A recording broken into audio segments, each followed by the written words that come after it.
Hey guys, it's Sign here with HobbiesofaMan. Once again, and today we're going to be doing another manga review. Today we're going to be looking at Lupin the Third, Thick as Thieves, book number 2 in this Monkey Punch collection from Seven Seas. You guys can see it right there. That's the second volume. It's part of the classic collection that Seven Seas has. Other books that are included in this collection are all back there. Although from that collection, including this one, I have 3 books missing.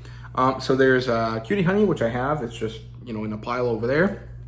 And the other 2 books that are missing are Guy's Devilman, right? So that is like the whole collection up to now. There might be more books in this collection later. There might not be, I don't know. They might actually keep going just with Monkey Punch stuff, but I hope not. I hope they go back to Guy. They do other Guy titles because I think that would be nice. It would have been cool to have, a Tezuka collection within, the stuff that Seven Seas offers, but Tezuka is basically published exclusively by Kodansha through Vertical, and I think sometimes Ablaze publishes some of their stuff, and maybe The Last Gasp, I think. I can't remember, but, Seven Seas does not have access to that stuff, but it would have been nice if they did, but it didn't happen anyway. So this is written by Monkey Punch way back in the day. I don't remember exactly when.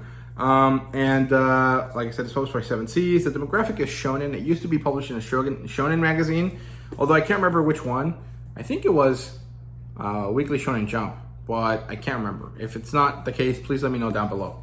The genre here is action comedy, and in terms of adaptations, it has many. There's quite a few videos on YouTube that you can watch if you're interested in knowing what the proper watch order is, but my understanding is that you can just kind of jump into any start of the series, and you'll kind of like all of them regardless, as long as you're interested in these characters, right?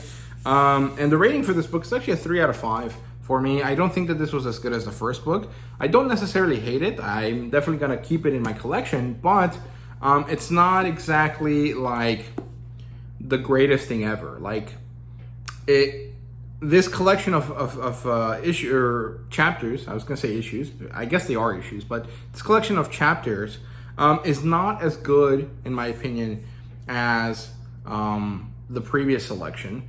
And there is a theme connecting all of them. It's more or less about like the family dynamic between these 4 characters, and that's more or less what it says back here, right? It says experience 13 of the most hilarious and action-packed capers. It should say chapters, but it says capers, featuring the whole Lupin family, including Zenigata, or whatever, the guy that is after Lupin, right? So kind of focuses on their interactions and the 4 of them working together to kind of escape Zenigata's grasp.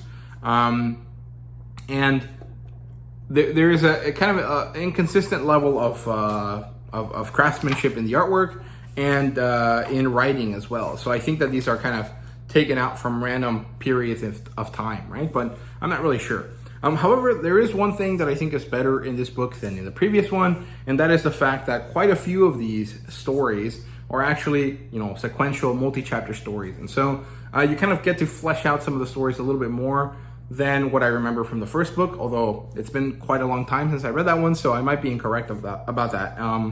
But from what I remember, all of those were more or less single chapter stories, and quite a few of them here are multi-chapter stories, which is nice in the sense that it gives you more time to kind of establish the kind of the storytelling, and kind of helps you flesh out the characters a little bit. But given that this selection was less strong, it kind of balances out to kind of just being okay, right? So yeah, in terms of like what stories happen here, so you have 2 chapters at the beginning, which is probably the best part of the story, called Skip the 3, 4 Deaths, Rehearse on 5th, which then turns into Skip the 8, 9 Pitfalls, and Succeed on 10, which is basically referencing the amount of practice runs that they had to do, if I remember correctly, in order to steal this diamond, kind of Pink Panther style, right? So that's a pair of chapters that tell one story. Then you have Gotcha, which is the 3rd chapter. This one is an individual chapter. It's a one-shot story, and it deals with Zenigata trapping Lupin in this really crazy mobile prison, right? So it doesn't work, but it's probably one of the better chapters as well, right? Then you have the Immortal Fujiko, which is a one-shot story talking about Fujiko taking care of this old man who's on his deathbed in order to avoid getting the information that he has into Lupin's hands. However, Lupin still manages to get the information through not nefarious means, but rather kind of ridiculous means. And this one is also pretty good. However, beyond this, it kind of quickly deteriorates, and the next kind of 5 or 6 chapters are not really all that interesting, right? So,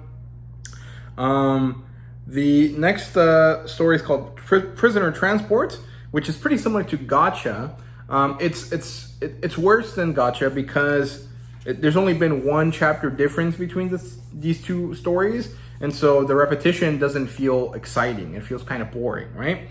And then you have a 3-part story here called Thieves of War, which basically deals with the fact that Lupin, his family legacy is that he's the descendant of Lupin, right? The French gentle criminal, which gentle criminal from My Hero Academia is based on, right? So Lupin owned an island, and Lupin III is the descendant of Lupin that kind of has claim over that island right now. However, because there was no legal document that said that, some other guy who hates Lupin decides to take this island, legally buy it, and becomes king of the island. And so Lupin has to fight with this guy to figure out how to get ownership of it eventually, right? And, you know, he succeeds to an extent after some kind of ridiculous stuff. But this was not a good story. Like, the way that the story unfolded was not that interesting to me. At the time of this coming out, this is probably quite a good story. And it kind of revealed a lot about Lupin, but to me, it wasn't that enjoyable. The next story is Detective Melon, who is this character that Lupin uses to infiltrate this police station. And this was a okay story. This was a one-shot as well. Then you have Already Executed, which is another okay story. This is not that great. And I honestly don't remember what happened here. Yeah, I don't remember what happened in it at all. Then you have the Great Mouse, which is a, what's his name? A Daisuke Jigen story, right? So this is basically about Daisuke having to fight against this guy who used to be his friend, and kind of having to kill him in order to save Lupin. And this was okay. This was not a bad chapter, but it wasn't amazing either. What do you think about this is the next story here. And again, I don't really remember too much about this one.